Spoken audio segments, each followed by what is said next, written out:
last night were 2018 Golden Globes, and what a time it was for James Franco. He won a trophy for Best Actor in a Musical, a comedy, for his portrayal of bad filmmaker Tommy Wiseau, who Franco brought up on stage but barred from speaking. That award prompted Franco to be called out by the actress Ali Sheedy for having apparently done something to Sheedy, who insinuated in a series of now-deleted tweets that Franco may have caused her to leave show business. Both of those things, Sheedy's tweets and Franco's win, sparked further discussions of Franco's past on Twitter, including concrete, though unverified, accusations of harassment and exploitation.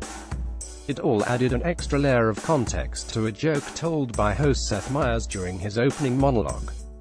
Meyers' monologue was uniformly funny on its face and also tonally perfect, immediately acknowledging the special circumstances of the night while deftly linking the answer's discomfort to his own, comparing himself, as the first person to host a Hollywood Awards show post-Harvey Weinstein, to the first dog they shot into outer space. Meyers told a few really pointed jokes that produced audible discomfort from the typically stuffy room, joking about Hollywood's eventual reaction to Weinstein's and comparing the plot of The Shape of Water, in which a naive young woman falls in love with a disgusting sea monster, to that of every Woody Allen.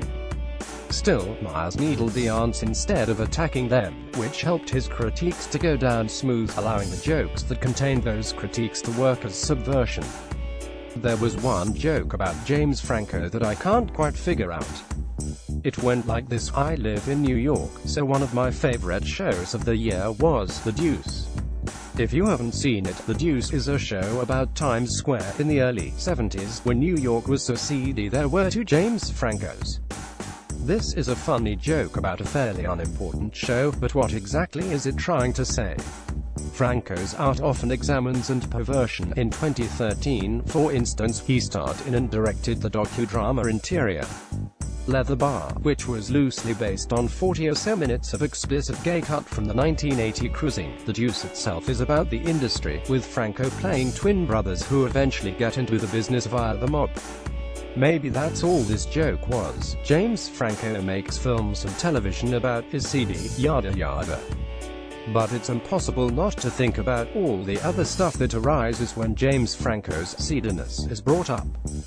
Back in 2014, a 17-year-old girl who met Franco after seeing his Broadway play of Mice and Men revealed that the actor aggressively tried to meet her privately, even asking her if he should book a hotel room for the proposed rendezvous. Franco admitted to that incident, saying, 17 is legal in New York, but that being said, it's still pretty damn young. Maybe there is nothing else to know, but rumors and secrets in Hollywood travel far. If Meyers was very subtly pulling Franco and his private life out of the shadows with that joke, then he wouldn't have been the first comedian to use such a pulpit to do such a thing. At a ceremony announcing Oscar nominees in 2013, for instance, Seth MacFarlane now famously made a joke about nominated actresses no longer having to pretend to be attracted to Harvey Weinstein. But if that is what Meyers was doing, making a wink-wink joke about someone that other famous people know to be a creep, one which would probably go over the head of the average viewer, then it shows that Hollywood, despite its grand pronouncements about time being up for those creeps, hasn't actually changed all that much. In the morning and afternoon after the ceremony, none of Franco's peers have said anything about him winning an award during a night colored by jokes and speeches about how the film industry treats women, even after he admitted to trying to hook up with a 17-year-old fan.